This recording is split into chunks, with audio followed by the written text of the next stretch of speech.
To quickly head out, and there's a breaking news update coming in. Congress's abusive politics once again coming to the fore. This is a jibe that the Congress has now taken against the Prime Minister of our country, against Prime Minister Narendra Modi, by calling him Modi, by calling the Prime Minister Narendra Gautam Das Modi. So once again, leveling those allegations, but in terms of the shocking abuse coming in from the Congress party, now calling Narendra Modi as Narendra Gautam Das Modi, because this is one question and this is one link that the Congress is trying to draw ever since the Hindenburg report on the Adani group first came out.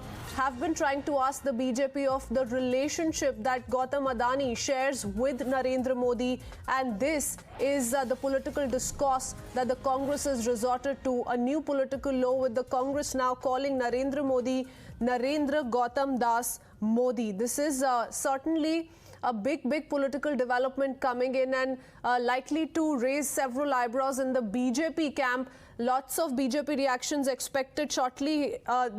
But this is the latest coming in from a Congress leader, the Congress going on to call Prime Minister Narendra Modi Narendra Gautam Das Modi, as they continue to put out questions to the ruling government, to the central government, on the relationship Narendra Modi shares with Gautam Adani. This of course takes us back to the questions that were put out by Rahul Gandhi on the floor of the House as well. In Lok Sabha, remember, he'd asked pinpointed questions to Prime Minister Narendra Modi. In fact, spoke of several instances when the Prime Minister and Gautam Adani flew together, they travelled to different nations together, and whether or not the BJP did strike a deal with the Adani group every now and then. Those were questions asked by the Congress party, to which the BJP of course resorted, saying that the Congress must put out proof. And now that we've seen all of that happened in the Parliament during the budget session, this is the politics that Congress is resorting to. Pawan Khera of the Congress party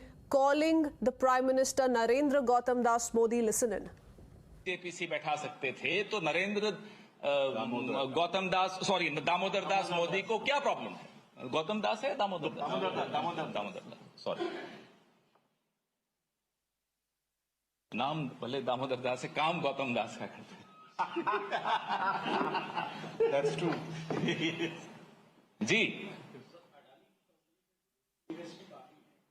ji JPC बैठा सकते थे तो नरेंद्र दामोदर दास मोदी को क्या problem है? गौतम दास है Damodar Das sorry,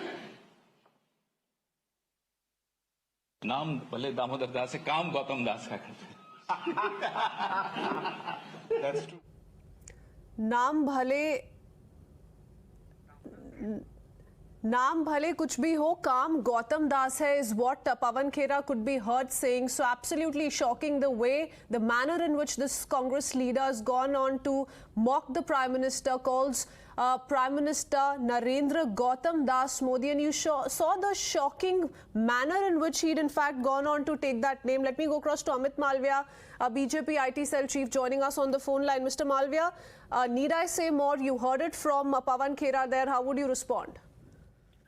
Look, this is not the first time that the Congress party has targeted Prime Minister Modi, his family, and have heaped scorns on him. And coming from the Congress party, where the Gandhis are squeamish about using their actual surname and pretending to be someone else, in a scenario like this, you have likes of Mani Shankar Iyer and now Pawan Khera, taking on the Prime Minister in a pejorative manner. It really reeks of the sense of entitlement that the Congress has, and the fact that they have still not been able to accept that somebody from a humble background, somebody from through the dint of his hard work, has actually risen to be such a popular leader. What Khera has said is a representation of the wider malaise that is in the Congress party, and the rot really starts at the top. The Gandhis encourage these kind of elements in the Congress party, and that is why you have the likes of Khera and Mani Shankar Iyer flourish there. I remember Manish Tiwari, one of Congress leaders, had something very interesting to say about Khera. Maybe you should get him on call and he will explain to you who this man is.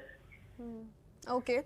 No, but what do you make of this kind of a new law perhaps, if I may say so, that the Congress is resorting to? Because up until now, on the floor of the House, we'd seen how Rahul Gandhi had put out those questions directly aimed at Prime Minister Narendra Modi. Parts of his speech were expunged thereafter as well, but he didn't give up even then. He kept saying that, look, you know, the leaders of the BJP, the Prime Minister feels free to call my surname whatever he feels like. He gets to say whatever he wants to, but whenever it comes to me putting out certain questions, I'm not allowed to do so. And now you have another Congress leader take it a step further.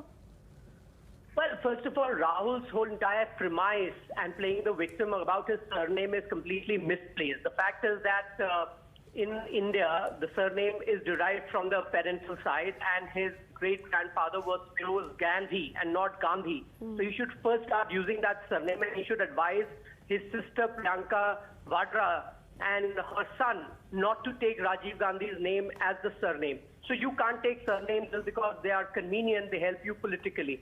Coming to the baseless allegations he leveled on the Prime Minister with respect to a corporate group, look, the Congress hasn't still recovered from the Bofors scandal, and therefore they think that everybody in the opposition and in the BJP is also as corrupt. The fact is that we aren't. The truth is that the Gandhis have had their hand in Bofors, in Westland, and several other arms deal. And Rahul Gandhi has to realize that there are people with great deal of integrity and honesty, and one of them happens to be the Prime Minister of the country at the moment.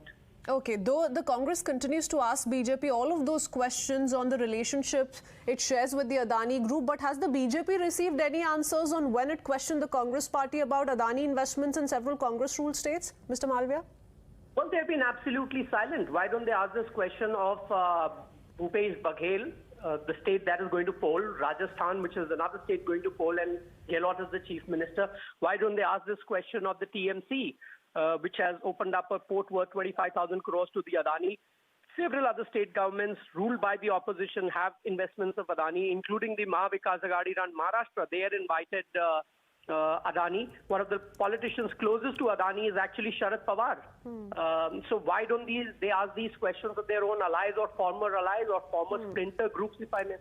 Okay. Mr. Malviya, but isn't this taking it a bit too personal now, or rather taking it to a very personal level? Because up until now they kept speaking of Mitra Adani, and now they've gone on to change the Prime Minister's name, and mockingly so goes on to call the Prime Minister Narendra Gautam Das Modi. Look, this is not the first time. Like I said, they have been running down the Prime Minister, heaping scorn and insult on him, questioning his family, questioning his familiar background, and so on and so forth. So this is just an extension of the kind of abuses they've hurled at the Prime Minister for the last 9 years. And we've all seen how people have responded. I'm sure the people of this country will respond adequately to this latest jibe by Pawan Khera, who frankly is a nobody in the Congress party. Mr. Malviya, do you also think that to an extent this debate may have settled if the Prime Minister chose to break his silence on the floor of the House in Lok Sabha and Rajya Sabha on the questions put out by the Congress? Well, the Prime Minister has said whatever he had to say. The regulators have responded adequately to all the allegations that have been leveled by the opposition. The concerned ministers have responded. It should settle the matter. If the opposition is still not convinced, they have the option to go to the court. Okay, thank you, Mr. Malviya, for speaking to us. Let me also bring in Mr. Rajagopal.